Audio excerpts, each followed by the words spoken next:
Hello and welcome to the Medical Sales Podcast, and I am your host, Samuel. In this podcast, I interview top medical sales reps and leading medical sales executives across the entire country. And it doesn't matter what medical sales industry, from medical device to pharmaceutical to genetic testing to diagnostic lab, you name it. You will learn how to either break into the industry, be a top 5% performer within your role in sales, or climb the corporate ladder. Welcome to the Medical Sales Podcast.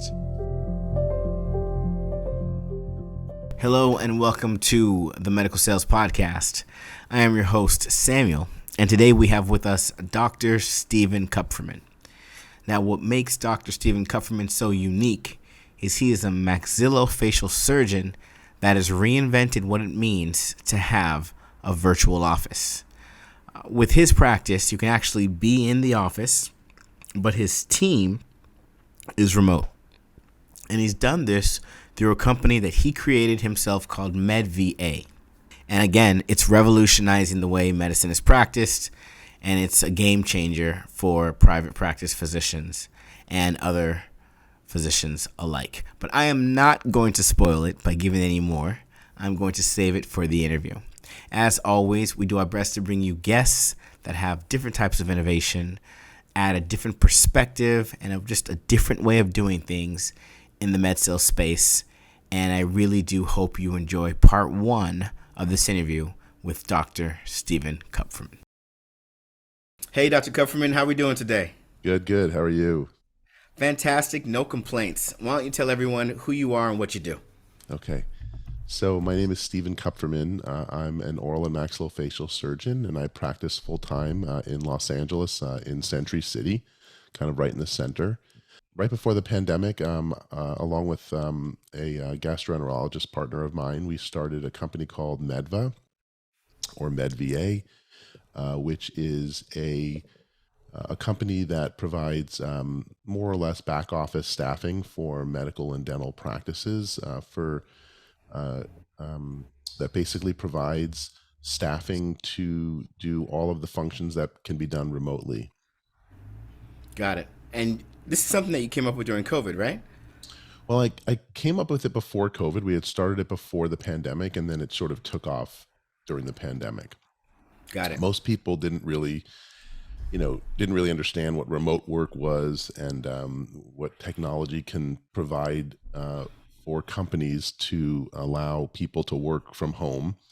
Right. And then once the pandemic hit, everybody realized that so much of day-to-day operations of a business, particularly medical and dental offices, could be done remotely. Starting with insurance related items to pretty much anything that doesn't require patient contact. And so as offices realized both the need to find people and the ability to do it remotely, MedVA took off. Got it. So let's talk about that a little bit. MedVA was able to take off because, like you just said, being able to work from home can change things for a practitioner. Tell us specifically, what it looked like before a client of yours or you even had a service like this and utilized it, and how much it's changed how you practice now. Yeah, so it hurts to think back in those dark days. I run a practice of now 6 surgeons. There were 3 for a few years, then 4 or 5, now 6. And at one point we had about 10 people who were working in our LA office full time, doing processing paperwork related to insurance companies. And we had almost 30 employees, and I was managing pretty much all the day-to-day operations while practicing full time. And it just became incredibly overwhelming. There was just so much going on with the people, their lives, taking care of them, their families, the drama, that it just became overwhelming. And I started to look at other options. And besides all the risk associated with people working in your office, the real estate that I needed to provide space for these people to work, right, I just said, there's got to be another way to do this. And I stumbled across, in talking to some friends, and stumbled across the ability to find people who were medically trained, nurses, mostly nurses and healthcare professionals who were doing this from the Philippines. They were remoting into practices, remoting into businesses, remoting into billing companies, and doing all the work, contacting insurance companies. And I said, well, I got to try this myself. And a few years later, particularly just in my practice alone, I've realized that there's so much that could be done remotely, in terms of running the day-to-day operations of a medical, enterprise. Mm, mm. So, so many, even today, there's a lot of medical practices that have not adopted this type of work. Talk to us a little bit about why not. I mean, what you're saying makes so much sense. Coming from a medical rep's perspective, you walk into an office and you see how hectic it can be. I mean, it's especially in this area in Southern California. I mean, it can get pretty crazy. Why isn't every office and every type of practice saying, we need to operate by this way? Well, it's an out of the box thing. There's no doubt. No one learned about this in medical school. Nobody, was in medical school and like went to visit an office and their business was being run, remotely. So it's out of the box. You have to be an out of the box, doctor thinker. Um, so you have to be innovative. You have to, want to do this, and you have to sort of think out of the box. So that's sort of the first hurdle. The second hurdle is, you know, some people, you know, don't, they don't necessarily trust somebody that's not necessarily in their office. So there's a little bit of a level of trust. Doctors are generally very trusting, of course, because that's the nature of what we do. We need to trust what people are telling us on a day-to-day basis. Those are kind of the initial impediments to a practice kind of taking this on. Um, in general, it's been pretty easy to find and talk to doctors about it. The moment we start talking to them about it, and the moment they realize, wow, like I don't need 8 people sitting in my $1,000 square foot office in Los Angeles or Long Beach or whatever it is. So once they realize the tremendous benefits, both financial and practical, they realize how great it is, and everything really kind of doubled down with the Great Resignation, right? As practices realize that we can't find people any longer to do these jobs that they were doing before, they start to realize, wow, this really is incredible. This is an incredible opportunity for me. Right. And yeah, I think LA got hit pretty hard with the Great Resignation because medical offices, as you know as a rep, were mostly staffed by high school graduates who were working at the front desk, and they finished high school and they needed to make money pretty quickly, and they got a job working in a medical office, and you don't need sort of advanced training to be the front desk person, or the biller, or or the insurance person in a medical office. You really just needed a good high school education, maybe a few hour course or something like that, and you could even run a medical office. Right, right, right. Which a lot of people see. Yeah, and so those people now are getting jobs with Google and companies that are desperate to find people, and they're paying way more than a doctor's office could ever afford. You Got know, it. Mm. And so it became, and so I started realizing this where I just was having trouble finding people even before the pandemic, certainly during the pandemic, even now, it's almost impossible to find people. And you're paying now almost by law soon, it's supposed to be a minimum of $25 an hour for that person who was making 12, only a few years ago. Right. And so the opportunity is there, for Medva. I mean, how else are doctors' offices going to survive? Are the rates in typical Medicare, you know, offices has not gone up; it's gone down. Right. So how Right. could they survive without something like Medva? Gotcha. Gotcha. So, besides the financial piece, what other benefits have you seen by implementing a system like Medva? Yeah. So the financial benefits are very obvious and they're Right. blatant. But the swiftness within which you can hire somebody, the ability to say, call Medva today and say, hey, I need 2 people to work for me, and we can get to them within a week working in your practice, is just, you can't do that it's just not possible here in California to do that. There's just not enough people to take those jobs. Right. So that's one of the greatest benefits, is that you can literally, as you're growing your practice, as you're building, you can literally pick up the phone. We'll give you resumes within a few days of people who are ready to work. So that's probably, the second real main benefit. I think the real third main benefit is that we're living in particularly in California and Los Angeles, Hmm. in an employee friendly uh, um, society. And doctors have tremendous risk with their employees. They're also paying tremendous amount of money for space to seat them. Um, and so you really mitigate a lot of the employment risk by having people work remotely.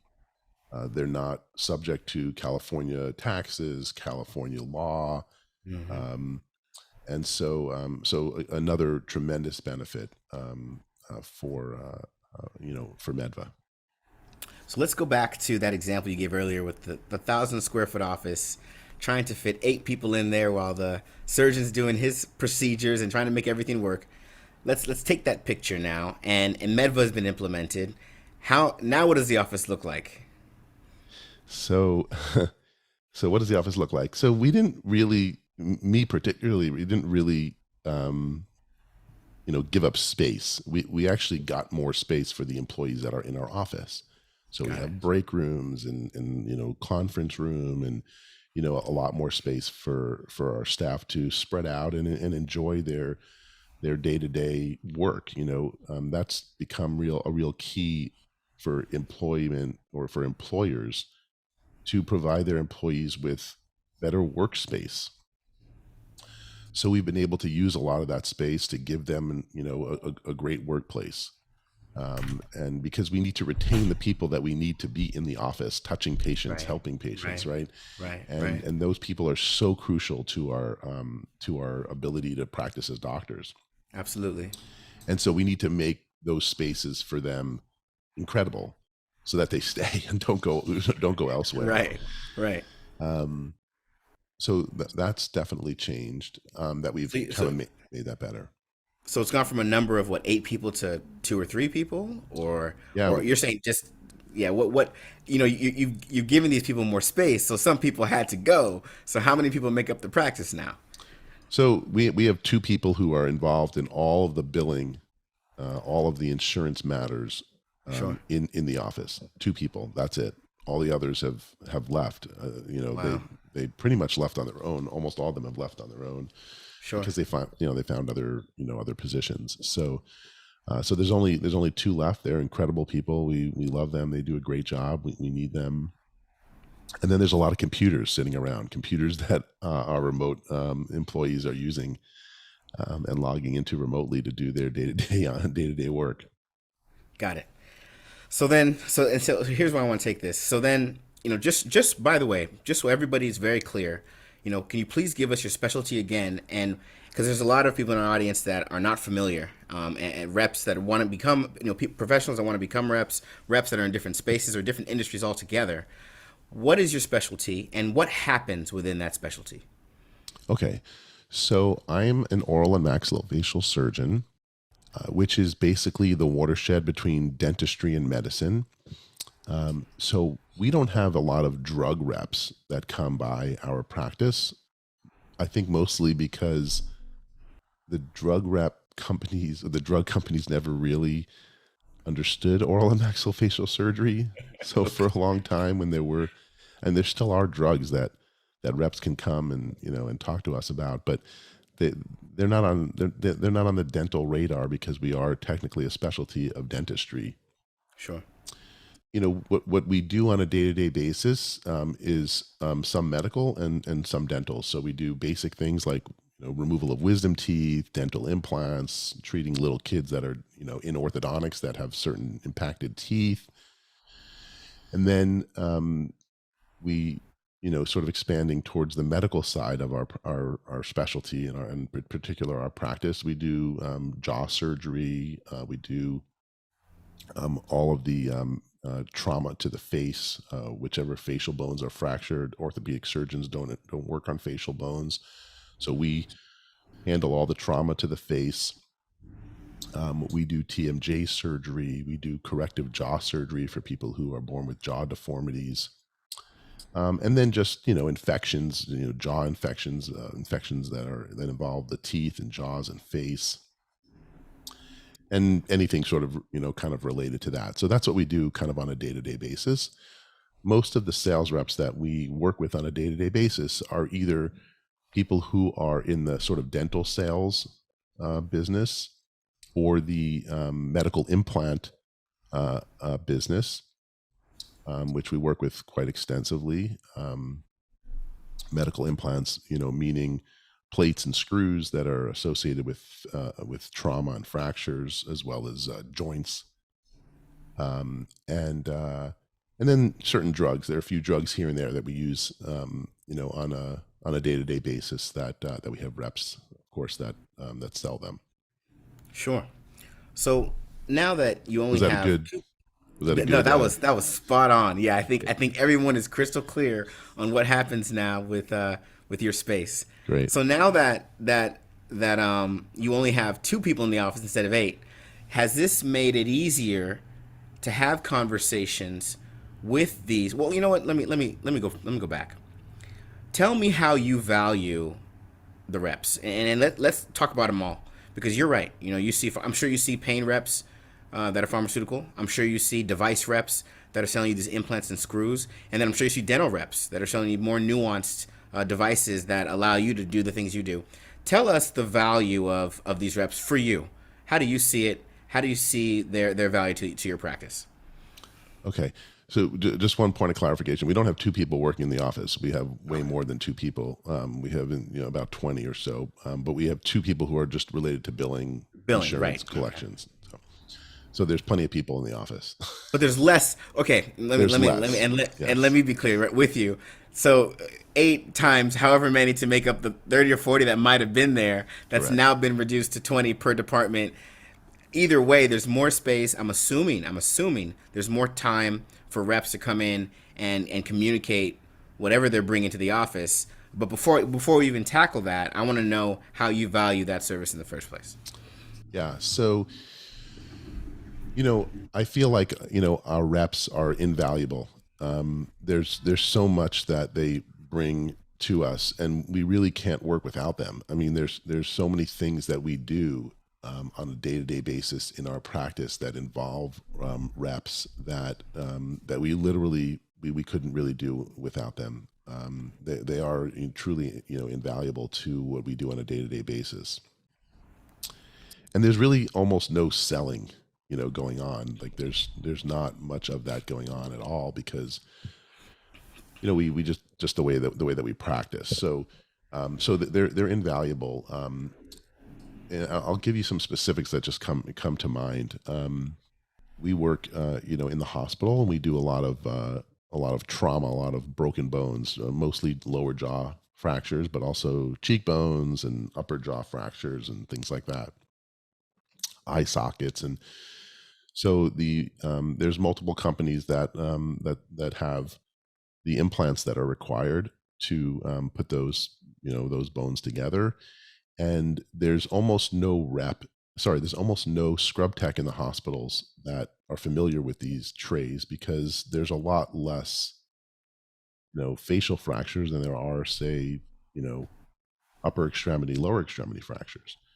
So they come to our cases very often, and they're able to make sure that the documentation for the individual implants that were used is proper, make sure that the trays are sterile and ready to go, so that we don't have to sit and wait, another 4 hours to re-sterilize a tray, make sure there's a backup, make sure that the drills are working, make sure that everything in the tray is stocked, that there's enough parts for each tray, every single component is in there. After each case, it gets restocked. So they're invaluable to us. We also do a lot of jaw surgeries that also require plates and screws, and those also need to be available and ready on a day-to-day basis. in with backups. We depend on our saws and drills, and all that needs to be functioning properly. So that's just sort of one aspect of our practice that requires medical device reps Sure. to be on their game at all times. Right. We do a lot of dental implants. We have dental implant reps that are, again, crucial to make sure that everything's stocked, so that if somebody comes in, they just fell and knocked out a tooth, that we have the implants available there for them to come in, get their tooth out, and get an implant placed. Right. Right. So relationships we have are great, and they support the ability for us to do what we need to do on a day-to-day basis. I think, just as I'm talking about this, so many doctors work for large hospital systems now, and we're responsible to make sure that our reps have everything that we need for us. Whereas if you're working for a large hospital system, the hospital system is really responsible for all of that. And if you show up as a doctor working for a hospital getting paid a regular salary, and the products are not there, you get the day off. Right. So we don't have the ability to just take the day off. We're not on a Right. we're not salaried. So it's really crucial. They're really crucial to what we do on a day-to-day basis. Got it. And your system like MedVA, it makes I'm assuming it makes it even easier to spend that time with the reps and allow them to be the resource that you find so invaluable. So yeah, so we have people through Medva in my particular practice that deal with the reps on a day-to-day basis, most of the time for accounting purposes. So, Okay. for example, we'll have them doing our inventory and checking to make sure that everything was ordered, was received, and everything was charged properly with the proper discounts, and all that comes along with that. Um, there's other things. Sometimes we have to request certain products, because these are things that we need to use, and they're things that either the device rep is familiar with, is not familiar with, has brought to our attention that we want to try to get and obtain. And so sometimes there's FDA things that we need to go through with the device reps, and so my med VA people will work on that. So yeah, they're working with them on pretty regularly. And Got it's it. funny Got because then they come to the office and they're like, "Is so and so there? Can I see so and so?" And they're like, "So and so isn't really here, but they're here today." it. Right. Right. Right. They're remote. Got it. Exactly. Got it. Okay. So that's fantastic. Then So then, just for those people listening, tell us a little bit about what you expect from a rep. Maybe, and I want you to be as specific as you can. Maybe the top three things you expect from reps that come to your office, and maybe even the top three things you don't want to see when reps come to your office. Obviously, we want integrity at all times from reps. I worked for Kaiser for the first 2 years of my career, so I kind of you know can sniff out when somebody's not doing the right thing. So yeah, so I think integrity is really crucial to reps. I think it's unfortunate that the bad ones have made it you know bad for the really good ones who are really there to make sure that patients get what's available for them. That's in the best, that's the best that medicine can can deliver. And so so that's obviously unfortunate in any field. Sure. I think that that I that's number one, is that the integrity, and that they're pushing a product, or that they're selling a product, or that they're representing a product that they really know well, that they really know their product well. I think that's probably number two, is that they really need to, I think as a rep, you really need to know your product. You can't go in and wing it. You can't just rely on the company training. You you you really need to know your product. I think that's Sure. just so important. It Yeah. it really bothers me when a rep comes in, and they're just not they don't know their product. And sometimes that happens because they just started, and it just Right. sometimes it just takes time to learn your Right. product. Right. Right. Um, and I think along with that. and I'll either use this as number three if I don't think of number three. But I think that you have to be prepared. Preparation, particularly for medical devices, is so important. You really have to be ready for every possible scenario, particularly if you're coming into an operating room. You have to be ready. You have to have every backup possible. You have to have every single contingency plan for whatever is needed. Um, and that comes with experience. You hope that the person that preceded you really gave you a lot of information. But I think preparation and integrity and having contingency plans, making sure everything's ready for you, I think are really crucial. Got it. Talk to us a little bit about those procedures and working with reps in an actual procedure. There's a lot of talk around, even though, well, I'll just be transparent with you. There's this perception that the rep is the lowest on the totem pole because the rep has to make everybody happy, right? From the scrub tech all the way to you. At the same time, there's a responsibility that the rep has a lot of influence in the room because they have to be the ultimate resource to you as the procedure is going along. And some will even say that whether the rep is wrong or right, the surgeon is always right. So I want to know what your take is on that. First of all, do you find that to be true? And if not, explain it more for us. Well, I think the perception is wrong, and sometimes my partner and I will say in the room, like, during the procedure, like, the only person making money here today is actually the rep. So I don't know if the perception really. I think it used to be the case that the reps may have been perceived as the lowest on the totem pole, but certainly financially, it's probably not the case any longer. Okay, granted. So I'll correct you on that. But so the rep has a lot of responsibility, I would say, a tremendous amount of responsibility, and a lot of and will be left holding the bag if they haven't done what you asked me about earlier. Meaning, it's right. If you need, an L-shaped plate that's 2 millimeters and needs X number of screws, and you don't have that plate, then you're going to get reamed as the rep in the room, no matter what. And that does boil down to you to the rep. I mean, it does. Everything will roll to the rep because the rep ultimately is being dependent upon and compensated for having everything that's there.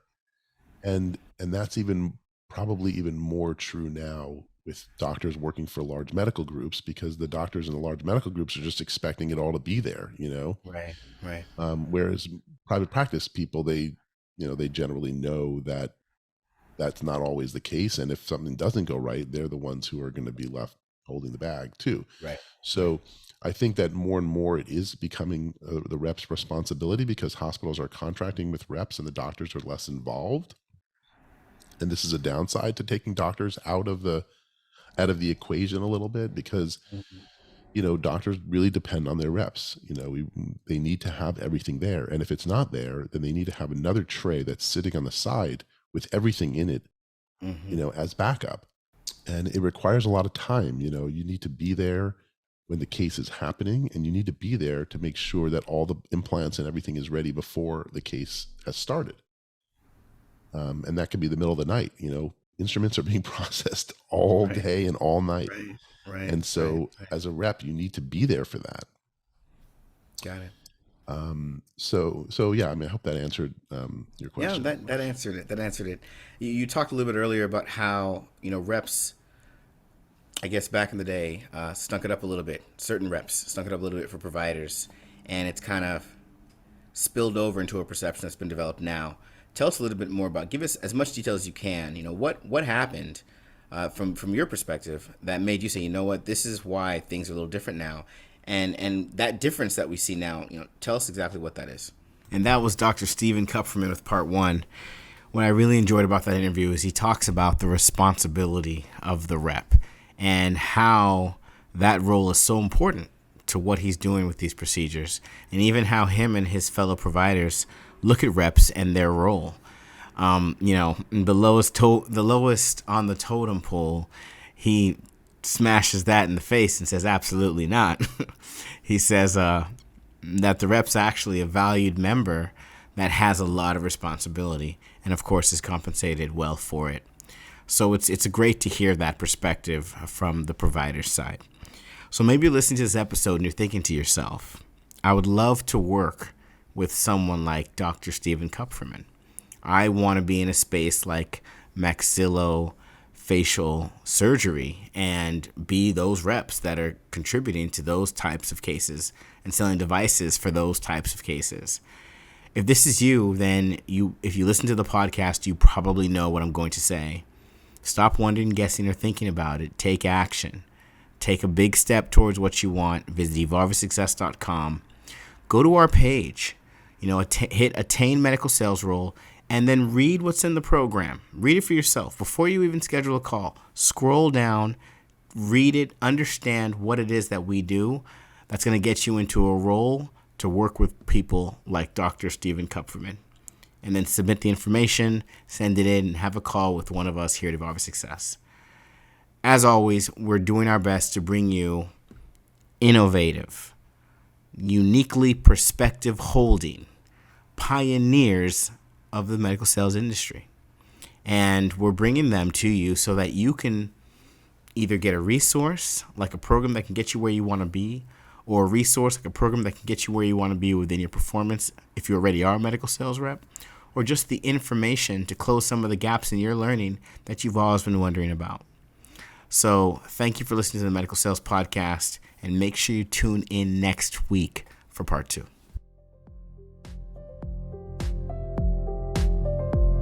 I hope you enjoyed today's episode. And remember, I have a couple programs that show you exactly how to break into the medical sales industry, become a top-performing medical sales professional, and also how to masterfully navigate your career to executive-level leadership. Check out these programs and learn more at evolveyoursuccess.com. Stay tuned for more awesome content with amazing interviews.